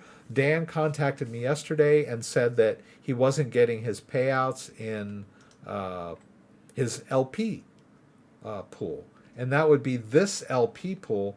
I dropped this liquidity in there yesterday, and I dropped a nice even number in there. And let's see, it's been over 24 hours, I believe. So if we go to claim, it still says 0. So I don't know if it's like a daily thing or a weekly thing or whatever, but supposedly it's giving us what? It's supposed to be giving us 16.66. Well, that seems a lot. It used to be 63, didn't it? Yeah, I don't know. Something may went funky with them. But I dropped some LP in there. Not that much, like $134 worth of LP. Right. But we can claim some rewards from, I don't know what I'm in the Earn program. Now, the Earn program is just UST. And it just restakes it. So you don't have to do anything with the Earn, which is a straight UST deposit where you're earning 19.49% approximately. It varies, right?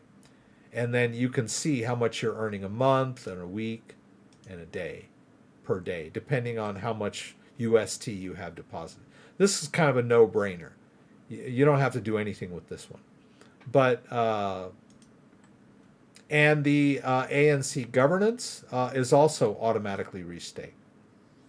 So this LP, I don't know. I'll just have to wait and see. I'll try it in a few days and see if I can claim any rewards on it. But I'm not sure. All right. And then also you can bond assets. Like you can bond your Luna in here and it will pay you rewards on it if you're not using it as collateral. So it's like a couple bucks a week, I think. That's not bad. Let's go ahead and connect the ledger.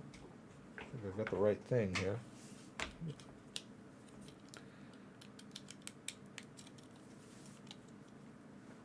I'm going to go ahead and reconnect the ledger here.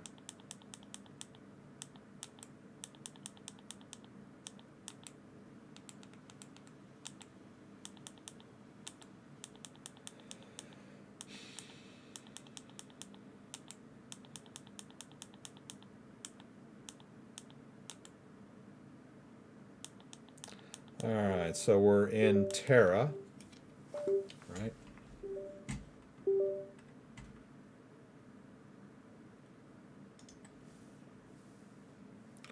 All right, we're in Terra, and let's go ahead and claim these rewards here.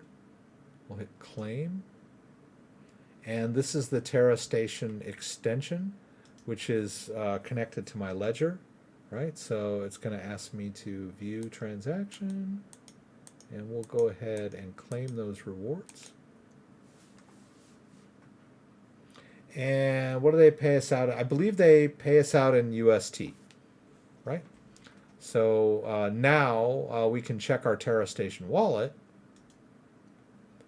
and take a look over here in the wallet. We can see that there was more UST, right? I just claimed 4 UST, right? So that gets dropped right into my wallet. Right. Now I'm also staking some Luna in their single coin staking. If we go over here to stake, 10 Luna, I thought it was more than 10, wasn't it? I thought it was 100. I don't know. God only knows. So it's like 10.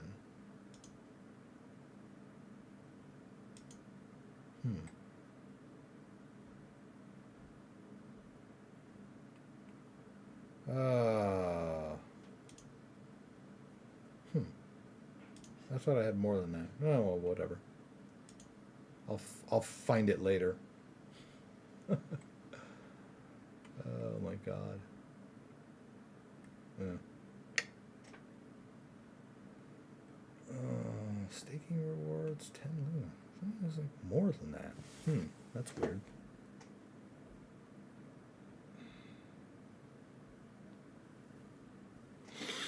Okay. I'll have to poke around on it later. Can't do it live.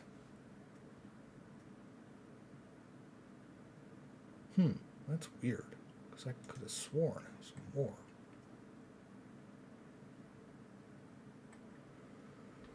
Okay. Anyway, I'll have to play around with that later. Eek.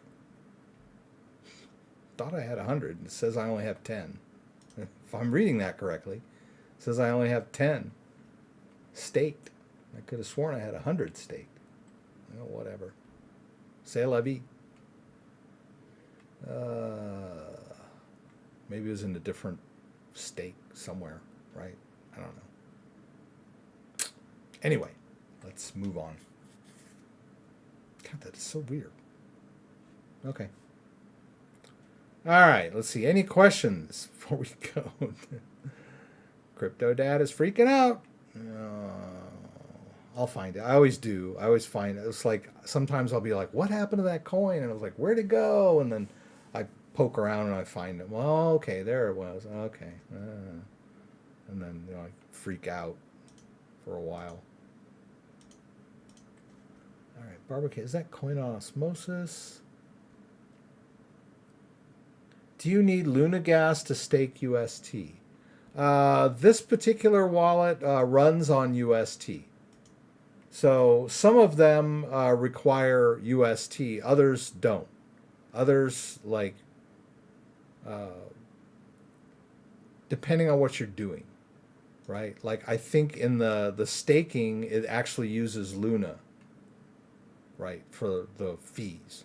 But when you're using Anchor and you're using the Earn program, the wallet uses the UST, comes from the pays the fees for the transactions, right? The fees are all paid in UST. So if you've got Luna and you want to play around with this, you'll need some UST, right? And you could buy it, right? Yeah, I've got a video on how you do that.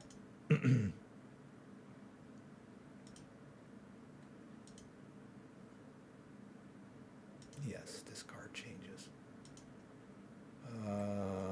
Let's see here. No, let's go back here.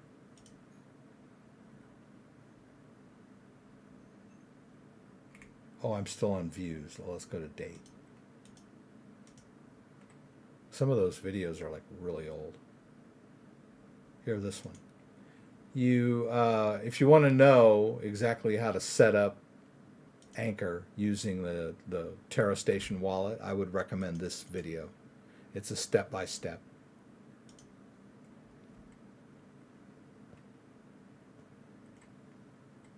Probably a little more detailed than most people would want, but it's there.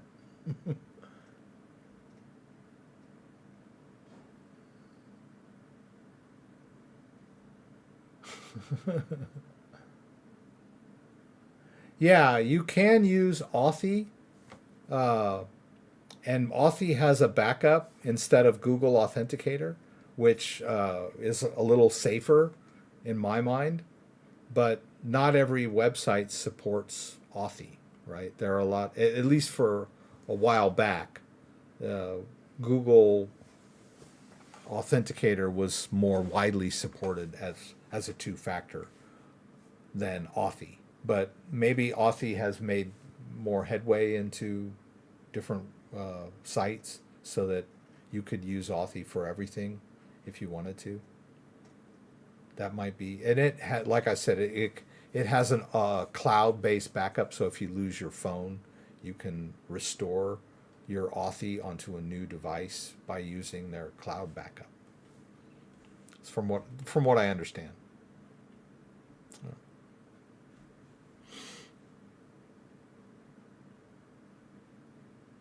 I'm just going to scroll up here a little bit. I don't have any Atari, although I used to play, what was the game called? Ugh. What do you call those things? Asteroids. You remember Asteroids? That was the game, dude. Back in my day, we used to play Asteroids. You had that little ship. You'd like cruise around and the big boulders would come flying at you and you just blow them up. Man, that was fun.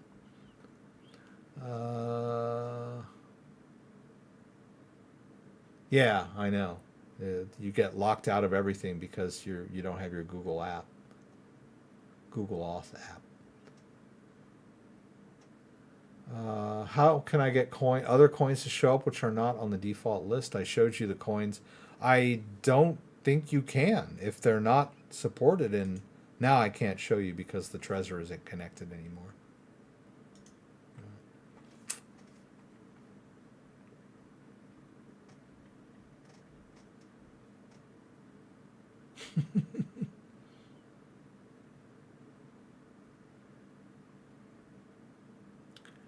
Oh, let's see.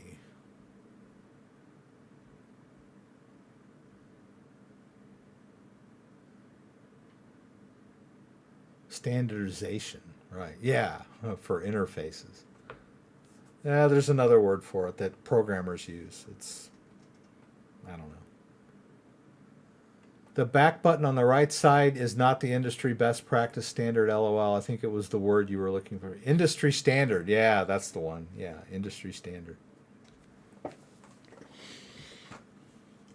right, guys. I'm going to sign out tonight a tad early.